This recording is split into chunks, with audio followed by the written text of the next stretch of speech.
Welcome back to Classic Firearms. I'm Brandon, and this is the Daniel Defense H9 pistol chambered in 9mm. It's got that 4.28-inch barrel and a unique story behind how it was designed, why it was designed, and where it came from. More on that in just a second. However, it does come with some extra mags and a nice hardshell box, which we will also get to in just a minute.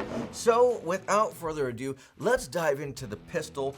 But before we get into the details, let's head over to Matt and Kaya for a little bit of story time with this particular pistol, about its history and why it's unique. So I'll see you on the flip side. Kaya, when we were at SHOT Show, I heard some clamor about, Daniel Defense's new pistol they had coming, and I didn't really get a chance to look into it, but I heard that you've been doing a lot of research, and you could fill me in, man. Of course, man. So everybody knows, or should know at this point, Daniel Defense in 2020, SHOT Show 2024 introduced the all-new Daniel Defense H9, which is off of the Hudson H9, which was introduced in 2017. So a little bit of history about that. Okay. So Hudson H9 was introduced at SHOT Show 2017, that basement area where a small company came out with this all-new gun, the super low-bore axis, something really unique at that point, just all metal body, slide everything gun.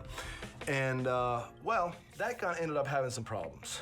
You couldn't really get through 1,000 or 2,000 rounds without breaking it apart, which was generally the slide stop lever.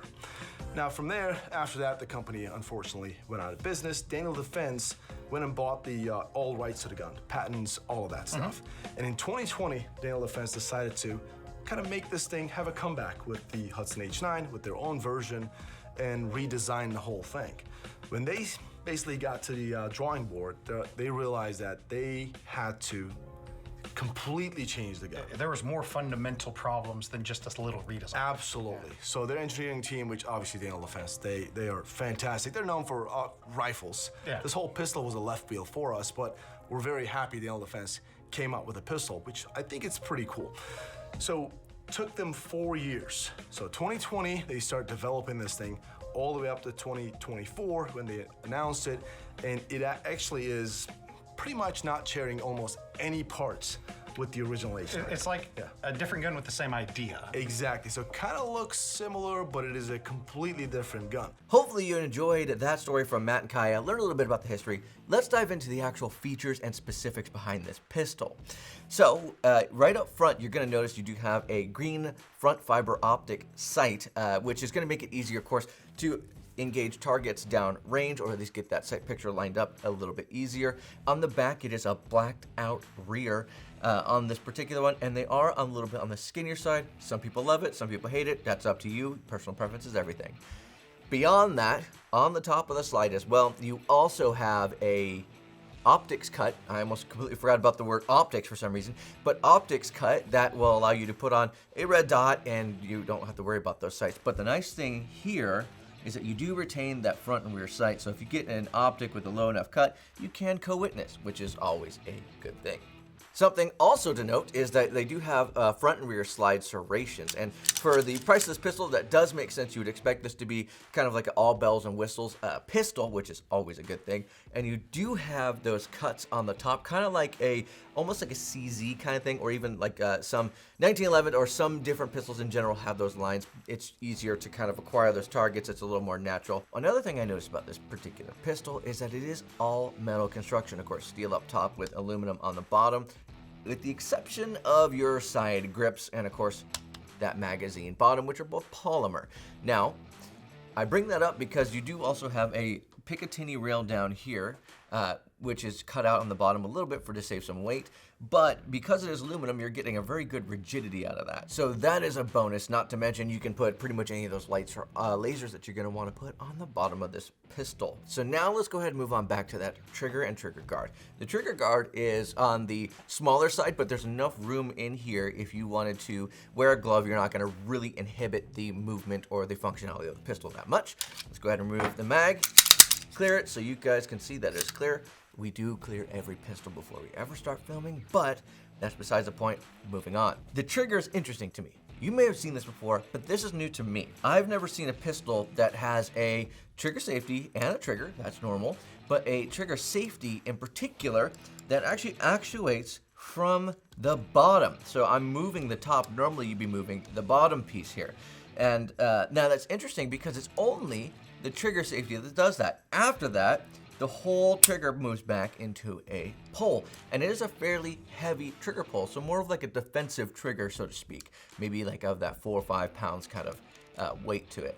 But yeah, so that took me by surprise. When I first grabbed it and I first held it, it's not something that is going to hinder your shooting experience, because most people are going to be used to it actuating from the top down, but it is something that for the first like 5 rounds you shoot it, you're like, whoa, that's kind of weird. I don't know how I feel about that. And then you get used to it and you're like, oh, it's just a trigger. So moving on. The trigger does feel pretty good. It does feel as though it is made out of aluminum.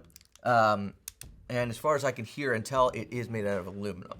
Moving down to the grip portion here, that is going to be polymer. So that's where we really get into that first polymer portion of the pistol. Say that 3 times fast.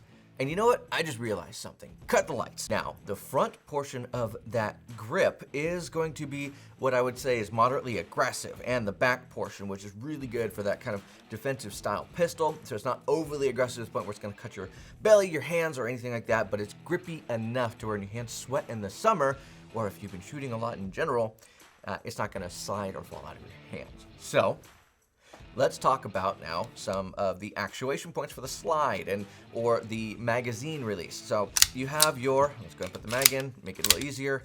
Slide, back, lock, of course. And it is a ambi slide release, as you can kind of see there. It does have a little bit of a shelf, but nothing that protrudes out too much of the pistol. And your grip portion here, which is kind of what I find to be one of the more important things, depending on your hand size, that makes a big difference on how confident you feel when grabbing that gun. Everybody's different, everybody has different preference, but this right here, this portion here is actually quite thin, so it feels very comfortable to grab really quickly and get on that pistol. But before I go on a tangent there, your magazine release is just above that, and that's why I bring that up. The magazine release does protrude out from the pistol just a slight amount, but not past your slide release here, so that they're actually in line. That's going to be important for like if you're carrying this pistol, or a lot of people just don't prefer it to be too far out and extended, because you can accidentally drop the mag by hitting it on the ground or table, or just pressing on it or something like that. So another worthy thing to note there. The magazine release does have the kind of vertical texturing to it, which is nice because if you're going to be using it, you're usually going to be kind of pulling back this way or forward, not necessarily up and down as much. So that is something that looks like they thought about. Falling back to the very, very back of the pistol, you do have a large beaver tail that is smooth on that back end. So it is, again, the comfortability when you first pick up this pistol is something you're going to notice right away before you go and shoot it.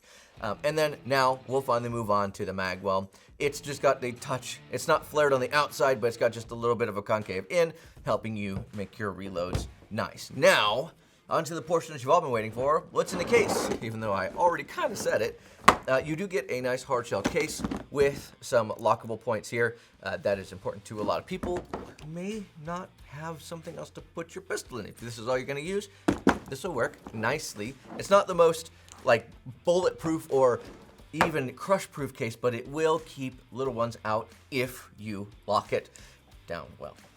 These are 15 plus 1 round magazines, and you do get 1, 2, and 3 of them in the box. So they do give you plenty of magazines to start running it right away. Now that is actually something that's pretty nice. The case, of course, has a foam fit for your pistol and a lock for it as well. With that being said, in review, you have a 4.28 inch barreled gun that is overall length of 7.69 inches, 5.12 inches tall, and a width of 1.2 inches. So it's not the biggest pistol, it's definitely a little bit shorter here than you might expect, but a little longer on the front side. It has a fiber optic front sight, an optics plate on the rear, a Picatinny rail on the bottom with a large amount of space for you to put most things you're going to want to on, 3 magazines in the box, just in case if you didn't catch that, a very good beaver tail, and the overall pistol comes in unloaded at 29 ounces. So if I missed anything, please let me know in the comments, as I am not perfect and I do this research on my own from start to end. With that being said, that's kind of all I have for you guys today. So if you have any experiences with the Daniel Defense H9 pistol, please leave a review down below. We would love to see your comments. I know I will be down there. But anyway, that's all I got for you. God bless. Stay safe. It is time to end. Now, I want to go shoot this thing.